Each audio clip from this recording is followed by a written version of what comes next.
बेटा हूँ।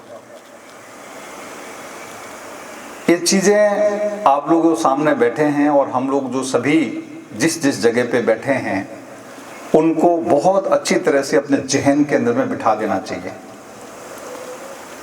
एक श्लोक है, मैं आपको उसका मीनिंग समझाता हूँ। लघुता से प्रभुता मिले।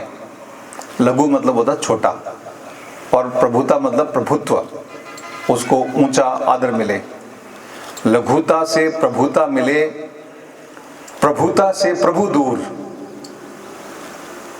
चींटी शक्कर ले चली, हाथी के सिर धूल।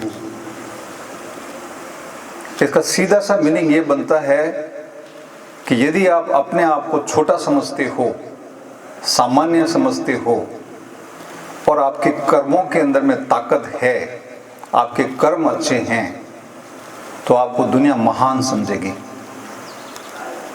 लघुता से प्रभुता मिले। आपके छोटेपन से ही, आपकी विनम्रता से ही आपको महानता मिलेगी। प्रभुता से प्रभु दूर।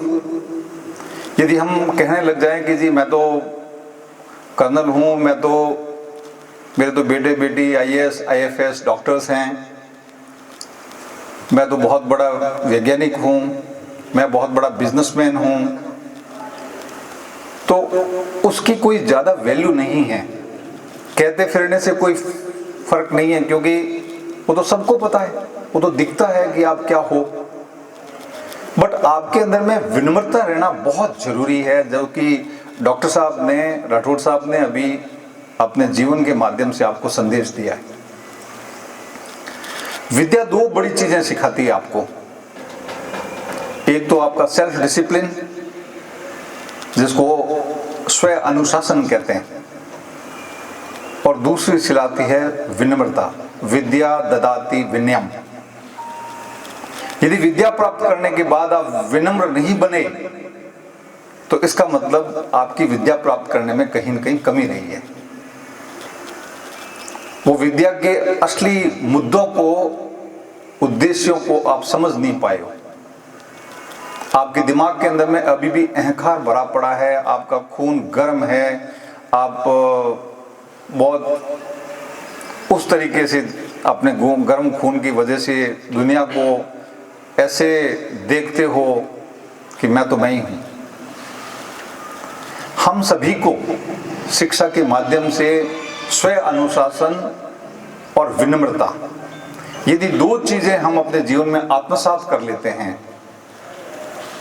जहां जाएं अपने आप को झुक करके प्रणाम करना, मैं तो सामान्य हूं, मैं अपना काम कर रहा हूं, मैं कर्तव्य कर रहा हूं, और जो मिले उसको सम्मान दूं, सब लोगों का सम्मान करूं, किसी के साथ में किसी प्रकार का ऊंच नीच भेदभाव नहीं करूं, जाति के आधार पर, धर्म के आधार पर किसी आदमी के साथ में किसी प्रकार का भेदभाव नहीं करूं। वो यदि आपने समझ लिया तो इसका मतलब शिक्षा के मूल उद्देश्यों को समझ लिया। यदि ये नहीं समझा है तो इसका मतलब आपके अंदर में किताबी ज्ञान तो आ गया, आप पढ़ना लिखना तो जानते हो, जोड़ बाकी गुणा भाग भी जानते हो, अंग्रेजी के 2-4 शब्द भी बोल दोगे, परंतु आपके अंदर में जो विद्या के गुण एक आपकी पर्सनैलिटी के अंदर में होने चाहिए, वो नहीं हुए, वो आत्मसात आपने नहीं किया है। अपर गांव में कहवे नहीं, मारवाड़ी में कह पढ़ियो पण गुणियो कौन। तो पढ़े लिखे तो हो जाते हैं हम, पर हम गुणते नहीं हैं, हमारे अंदर में गुण नहीं आते हैं। आपकी पढ़ाई, आपकी डिग्री तब तक आपको साथ नहीं देगी जब तक आपके अंदर में ये गुण नहीं आएंगे।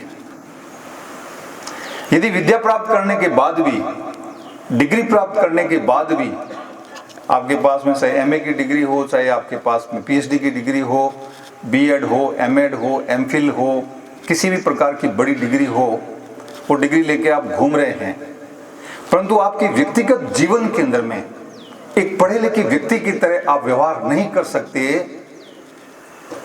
तो वो डिग्री आपकी रद्दी कागज के टुकड़े से ज्यादा नहीं है। उस डिग्री का कोई मतलब नहीं बनता है, क्योंकि उसमें आपने जो जिस डिग्री के माध्यम से आपके गुणों के अंदर में ट्रांसफॉर्मेशन आनी चाहिए, आपके जीवन के अंदर में बदलाव आना चाहिए था, जो जीवन के आपकी लाइफ के अंदर में एक अनपढ़ आदमी और पढ़े लिखे आदमी के बीच में एक डिस्टिंक्ट फर्क नजर आना चाहिए था, वो नहीं आ रहा है। तो इसका मतलब आपने माँ बाप के पैसे बर्बाद किए, आपका खुद का समय बर्बाद किया, आपने देश का जो पैसा है वो भी बर्बाद किया। देश आपको पढ़ाने के लिए कितना हजारों करोड़ रुपए का बजट रखता है, कितनी स्कूलें खोलता है, कितने गुरुजी लगाते हैं कि इतना बजट लगा करके आपके ऊपर में कि आप अच्छे इंसान बने, अच्छे नागरिक बने। क्यों देश खर्च करता है पैसा हमारे ऊपर? ये क्यों? अनपढ़ रखने से देश को क्या नुकसान है? अनपढ़ ही रख लेता फिर तो काम तो हम करते ही रहे, हल चलाते ही रहेंगे, पत्थर भी तोड़ते ही रहेंगे। फिर सरकार हमारे ऊपर में पैसा क्यों खर्च कर रही है?